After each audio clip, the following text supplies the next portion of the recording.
Mes chers amis, 3 fois l'Évangile parle du ciel. La fête de la Toussaint, c'est l'occasion de regarder le ciel, notre avenir et la sainteté et notre vocation.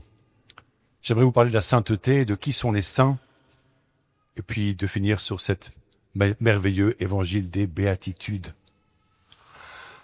La sainteté, c'est notre appel, c'est notre vocation à tous, et pourtant le monde d'aujourd'hui est loin de la vivre.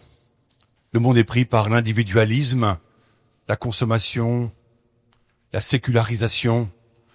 Or, la sainteté est une source qui vient du cœur de Dieu, capable d'éclairer la sagesse des hommes, la sagesse de nos relations humaines dans tous les domaines. La sainteté est donc désirable. Et nous, chrétiens, sommes particulièrement invités à l'embrasser, à la recevoir. On a entendu l'Apocalypse, ce texte de Saint Jean où les saints, les saintes sont devant la face de Dieu et louent Dieu pour l'éternité. Nous y sommes appelés un jour, nous y serons un jour nous-mêmes. Et c'est le Christ qui veut nous attirer à lui, nous attirer et qui nous infuse par les sacrements, par le baptême, qui nous infuse ces grâces nécessaires pour croître en sainteté, pour embrasser cette vocation. Alors, qui sont les saints aujourd'hui? Les saints sont des gens qui ont vécu comme nous, des saints qui ont eu des vies ordinaires, hommes et femmes, qui ont accepté le poids du jour. Et pourtant, ils sont passés par la porte étroite, qui est le Christ. Je suis la porte des brebis. Ils ont accepté d'être guidés par l'Esprit Saint à travers cette porte pour devenir ce qu'ils doivent être, des enfants de Dieu, fils et filles de Dieu. On l'a entendu aussi. Et c'est par sa grâce, sans cesse, que le Seigneur nous reprend, nous retient de tomber pour être rendu conforme à cette vie de sainteté, cette vie en Dieu.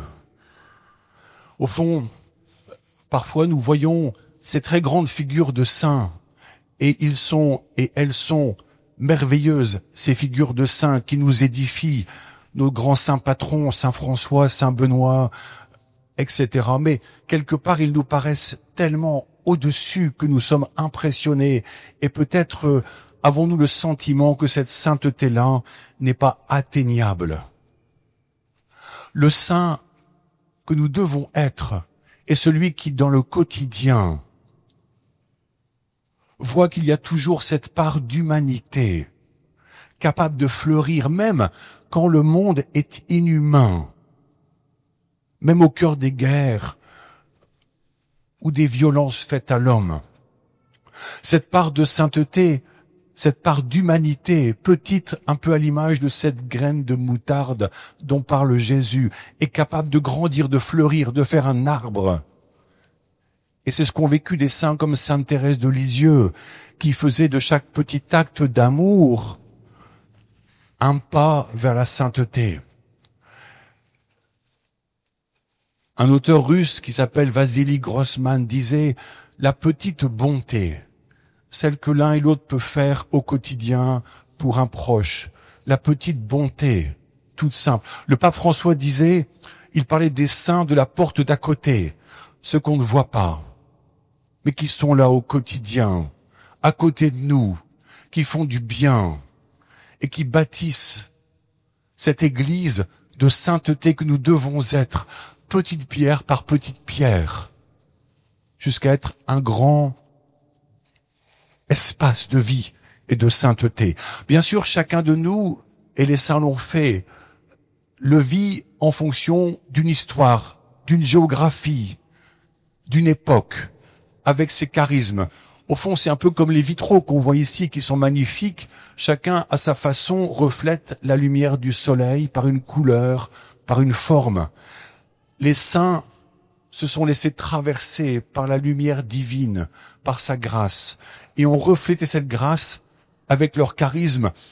Un Don Bosco en éduquant les jeunes, une Mère Teresa en s'occupant des mourants. Et nous aussi devons à la fois trouver dans les saints des exemples encourageants, mais on ne va pas les imiter, car chacun est unique dans ce projet de sainteté. Et l'Église, depuis 2000 ans, continue à incarner en tant que corps du Christ le Verbe divin, sa parole, à travers ces hommes, ces femmes qui se laissent habiter par le Verbe divin, par l'Évangile, à la suite de Jésus, et qui prennent part à cette grande chaîne, tels des nouveaux maillons de sainteté dans cet univers, dans ce monde qui a tant besoin d'être éclairé de la lumière divine. Aujourd'hui, on a écouté comme évangile les béatitudes. Ce récit est merveilleux parce qu'il est comme un chapeau, une introduction au grand discours sur la montagne de Jésus qu'on trouve en Matthieu 5, 6 et 7. Les béatitudes bienheureux nous parlent de bonheur, bienheureux, les pauvres de cœur. Et j'aimerais peut-être reprendre ce verset-là, les pauvres de cœur. Parfois on dit les cœurs purs, les cœurs purs. Nous sommes tous créés purs, certes blessés par le péché originel, mais nous sommes créés purs par Dieu, parce que nous sommes créés à son image, à sa ressemblance. La pureté, parfois, elle est vue comme une sorte de devoir moral, vous voyez. Mais en fait, la pureté, en nous, elle vient que nous mettons notre vie en phase avec la volonté de Dieu. Que ta volonté soit faite dans ma vie. Quelle est sa volonté? Que nous écoutions la parole, que nous l'entendions avec le cœur et que nous la mettions en pratique. Ainsi bâtissons-nous la maison sur le roc. Nous sommes tous invités. Je pensais avec ce mot de pureté, je vois qu'il y a des jeunes parmi nous, des enfants, à Carlo Acutis. On vous en a parlé, les jeunes, je pense, de ce merveilleux saint. Je crois qu'il incarne bien pour le temps contemporain, lui qui est mort en 2006, ce visage de pureté, de beauté, de celui qui s'est joué dans le monde avec ses amis, mais qui veut toujours les élever vers la sainteté de Dieu, notamment dans la Sainte Eucharistie. Il aimait tellement l'Eucharistie. Alors nous, en ce jour, voilà, en cette fête de Toussaint, laissons-nous interpeller par le Seigneur. Peut-être que nous nous disons, j'ai trop de poids en moi, j'ai trop fait de choses pas très propres. Saint Paul le disait, le bien que je veux faire, je le fais pas, et le mal que je ne veux pas faire, je le fais quand même. Nous, c'est pareil. Et pourtant, vous êtes tous, moi aussi, appelés à la sainteté. Et les saints qui sont nos amis au ciel intercèdent pour cela.